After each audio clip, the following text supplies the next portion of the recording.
This video is brought to you by Squarespace. The Xbox has some of the most iconic controllers of all time, for better or worse, so I thought I'd go ahead and rank them based on how practical they are, how well they hold up, and just their general usage. So with that, let's get her ranked.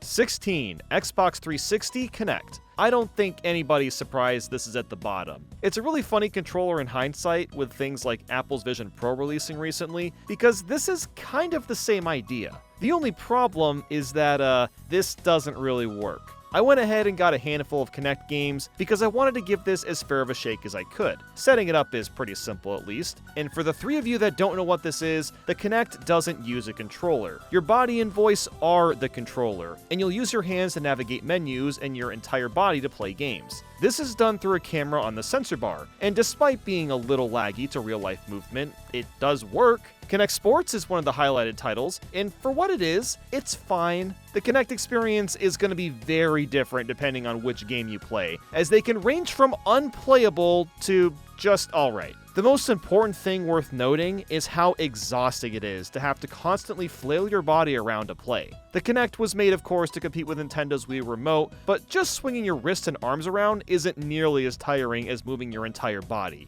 I'll give Microsoft credit for doing something creative, but it really hasn't aged well. 15. Xbox One Kinect. This might be the most forgettable controller Microsoft has ever made. The Xbox One Kinect flopped so hard that they only included it at the beginning of the generation and didn't even bother packaging it with the One S or One X. First things first, this sensor bar is huge. And yes, the 360 Kinect is pretty big as well, but I think this being such a blocky structure just makes it appear really large. The camera for it is a lot better than the 360 one, as you'd expect, but it also has a wider field of view and better accuracy thanks to the IR sensor. And apparently this thing can detect my heart rate, which is a little creepy, I'm not gonna lie. But what about the games? Well, that's the problem. There are so few Xbox One Kinect games out there that I only found a couple to try. I got some Just Dance games again and Kinect Sports Rivals, and yep, it functions about the same as the 360 Kinect, but it has the same problem as the original Kinect. It's just tiring and not that fun to play games while flopping your body around the room. 14. Xbox DVD Remote Control. The title speaks for itself. It's just a remote that's used for DVDs. Something that's kind of quirky about it is that you have to plug in a receiver in order for the remote to actually work and respond. It's really bizarre that it can't just work like any other remote, but it is interesting to say the least. I also like how the colors match with the Xbox as well. It's a nice touch. 13. Xbox 360 Media Remote. Wow, it's another remote, but bigger! The design is honestly kind of slick and looks like a more traditional remote. The main difference is it works with other TVs, and there's an Xbox logo on top with some colored buttons that match the 360's buttons. It's also nice that there's a dedicated Xbox button for just turning on and off the console. 12. Xbox 360 Universal Media Remote. This is interchangeable with the other 360 remote, but I guess this one looks slightly nicer to me. It really reminds me of the old Comcast remotes from the 2000s, which makes sense because it came out in the same era. 11. Xbox One Media Remote. A really tiny and slick looking remote. It functions exactly as you'd expect, and is the most practical of them all just because it's the newest one. It's most useful for using media apps on the Xbox One, and that's about it. 10. Xbox Controller, the Duke. Just look at it. Why is this thing so freaking large? I kind of get the idea of making a controller for people that have really big hands, but this is just excessive. It's not unusable by any means, but it doesn't really mend well with my hands or most people's hands. And there's a lot of weird issues with it in general. When moving around the joysticks, it doesn't feel smooth at all. It's got this rough texture on the outer rim, which could just be coming from age, but I don't like it. And this is just a weird thing, but the left joystick is concave while the right is convex. Why the different styles? Isn't that gonna feel a bit off for most people? But I digress. I guess we'll talk about the buttons next. The main four are fine and feel alright to press despite their weird oval shape, but then you got these white and black ones up top. These can be really hard to reach and force me to strain my thumb. And let me tell you, I have never used a controller where I get hand strained by pushing faraway buttons. The D-pad is responsive, but doesn't have much of its own distinction, so it kinda just feels like another joystick. And the shoulder buttons are also fine, I guess. The start and back buttons are in decent enough spots as well. The only problem is just how bloated this plastic shell is. And for the cherry on top, you get this big-ass Xbox button that does nothing. Its only purpose is to make you aware that you are in fact using an Xbox controller. I mean, if they're gonna do that, couldn't they have at least made it functional? Again, I should reiterate that the Duke is a perfectly fine controller, you can use it, but anything else is gonna be a better option.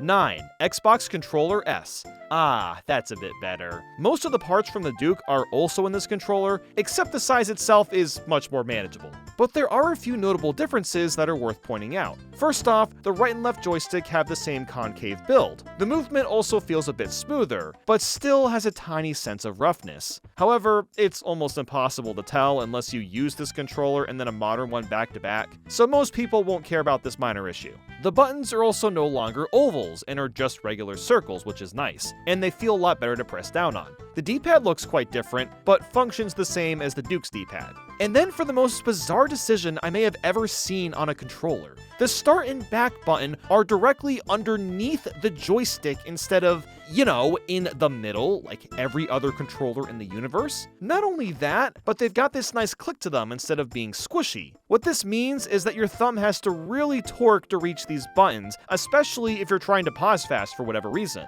It's one of those changes that doesn't ruin the controller, but I question the decision regardless. And next, the black and white buttons have been moved to the bottom, which I guess is slightly better, but they still feel a bit out of reach. You know what would have really solved some of these design problems? Removing this goddamn Xbox logo from the middle! Seriously, does it really need to be there? There's not much else to add. Besides that, the shoulder buttons feel exactly the same. The Xbox Controller S ergonomically is more comfortable, but it's another instance in which there's not really much reason to go back to it.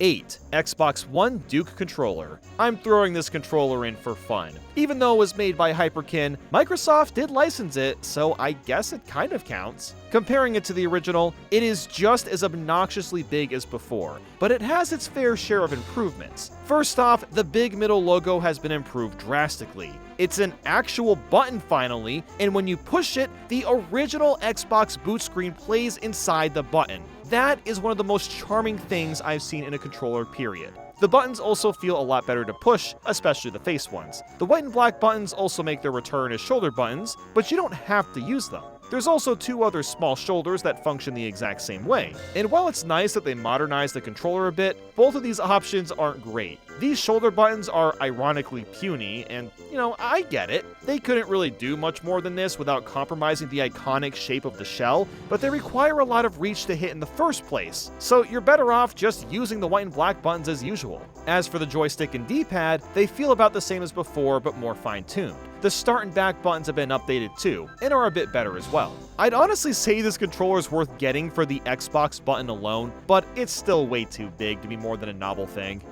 7. Xbox One Adaptive Controller. It may look like a mini DJ set, but it's actually the most accessible controller I've ever seen in my life. Its purpose is to be used for people that have disabilities, whether that be someone with less limbs or has cerebral palsy, just as a few examples. The main board is pretty simple. It has these two massive buttons that can be remapped however you want, as well as a big D-pad for ease of use. But that's not even the interesting part. If we rotate the controller, you'll find a massive hub of inputs. They're all mapped to different buttons on a typical Xbox controller, and with this, you can plug in a large variety of other controllers that are easier to use. There's even these metal brackets on the back if you need the adaptive controller to be hanging off a monitor stand. The buttons feel really nice to push too, and I love how the two big buttons purposefully take very little effort to push down. You can also plug in headphones if you want, and that leaves us with one of the most versatile controllers of all time. It's really great to see Microsoft take the time and effort to design something for those that aren't as fortunate.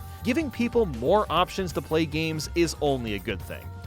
6. Xbox 360 controller. By far, one of the most iconic video game controllers. I've heard it claimed as the perfect controller many times, and in some ways, it's still incredible even today. It takes what made the smaller OG Xbox One so great and refines it to an incredibly high degree. This was also the first controller to switch to wireless, but could also be wired if you so desired. The biggest upgrade is the fact that the pointless Xbox logo has been converted into a proper button that isn't huge. In this left button is used to sync to the 360 and pull up the menu, which is just perfect. The start and back buttons are also back in the middle, so now we've got all the take a break buttons nicely put in a good spot. The shoulders have also gotten a massive improvement. Not only is there 2 more on both sides, but the bumpers are much more natural to press down on. The shape is also just right. This is by far one of the most comfortable controllers you can hold. The joysticks are also a bit thicker and higher quality, with the movement feeling much smoother than before. The only thing I don't completely jive with is the D-pad, since once again it doesn't have really distinct presses in the 4 basic directions. It's not the end of the world or anything and works perfectly fine,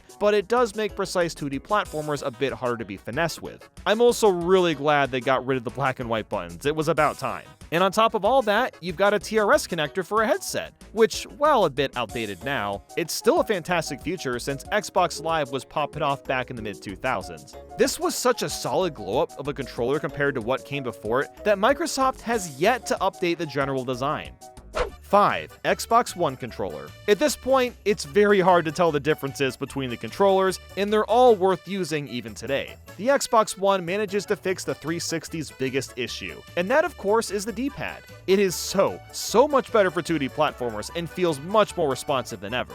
The buttons have a much cleaner and more quality look to them too. While I do kinda miss the extra color, the style also works really well. The Xbox Home button has been moved up a bit and lights up when you hit it now, making it feel all the more important. The build itself is also slightly longer, which makes resting your fingers on the shoulder buttons a bit more comfortable. They're also a bit quieter and snappier with a more rounded edge. The triggers themselves have their own vibration motors too, to make the rumble feel even more immersive. The entire build quality feels so much more professional and standardized. I legit have been using this controller for several years when playing anything on the computer. Even just moving around with the joysticks is impossibly smoother than with the 360. It's just crazy that they managed to improve so much on what was already considered to be a top-tier controller. The only reason that you may not want to use it nowadays is if you want to use it wired, because you'll need a micro USB cable instead of a USB-C, which is slightly more inconvenient, I guess. The only strange thing not included here is a basic headphone jack, but that's really about it. But I do want to quickly mention that there is a revised version of this controller since it's too similar to count as its own thing, but basically this same controller came out and it included a headphone jack and slightly better shoulder buttons. So there you go, they updated it to some extent. 4. Xbox One S controller. This one has been updated a bit more. It includes the headphone jack as well as better thumbsticks and triggers, although at this point I can barely tell the difference. I guess they're a bit higher quality, but they feel the same outside of the trigger shoulders being even more rounded up. The biggest addition is adding Bluetooth so it can be more easily paired to other devices. 3. Xbox Elite Controller Series 1. The controller for elite gamers. I almost don't want to use it because of how premium it looks. It comes in this really nice hard case, and inside of course is the controller and a bunch of swappable buttons and joysticks. That's the idea behind the Elite series. They're made with a better build quality and interchangeable buttons. I like that it comes with a couple extra joysticks too, and it's also neat that they include a convex one just in case. Then there's the back buttons. You just attach these to the back of the controller, and from there you can assign them to whatever button you want. I've said this before, but I've never really cared for back buttons on controllers. I don't know why either. I think at that point it gets a bit too confusing and just feels unnecessary, but it's still great that the option is there. Maybe I'm just not elite enough. The shoulder buttons can also be tension adjusted. If you don't want to have to push down as much, then you can adjust them as so. But the biggest change is this crazy looking D-pad. This one works like the other Xbox controllers, where you have a bigger range of movement compared to just 4 directions. But what's really great is that if you don't like it, then that's another thing you can swap out. Elite Series 1 really has it all. Well, except for a USB-C connection. 2. Xbox Series X controller. You're looking at one of my most used controllers in recent memory. This is beyond perfect for playing games on PC. It somehow manages to top itself over the other controller again, even if it's not that big of a jump. The most noticeable difference is that USB-C comes standard, and there's a new button in the middle. This is of course a share button, which in this day and age is not a surprise to see included. The D-pad is a little bit more accurate and responsive as well, but only by a small margin. And ergonomically, it's slightly more comfortable to hold because of the back of the controller. These little nudges that hold the shoulder buttons in place have been moving higher and higher up as the years have gone by, and now they're in a spot that feels completely normal for most people's hands. The grips are also textured so you can get a slightly better handle. So yeah, I guess it's technically better than an Xbox One controller, but only by the tiniest of margins.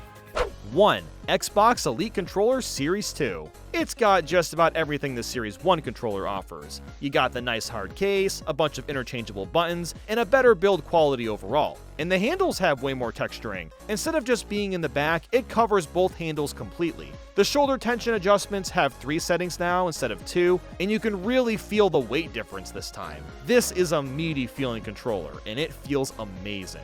And shockingly, that's not everything. Even the case has been improved. If you plug it in from the back, it'll start charging. That's right, the case itself doubles as a charger. Now look, you really don't need to spend a lot of money and go this wild to get a controller like this. Just getting anything from the Xbox line is still fantastic, but if you want the best of the best, it really doesn't get much better than the Elite Series 2. Add Squarespace. They're the best and most powerful place to create the slickest websites. New to Squarespace is the Fluid Engine, a next-generation design system that makes it even easier to make a website. There's also Squarespace extensions that connect your store to vetted third-party tools to extend functionality, and the analytics page makes it easier to see who's visiting your site and where people are coming from. Last year, I put together a website for my YouTube series Bandy's Universe, and I'm still keeping it up to date because of how easy it is to manage and organize the content. So with that, go to squarespace.com/Nathaniel to save 10% off your first purchase of a website or domain. The link is in the description. It's really interesting to see Xbox history with controllers, because they experimented a good amount in the beginning until they found just the right standard. And now they're just sticking with it for the long haul, and I can't blame them for not changing it much. But with that, thanks for watching.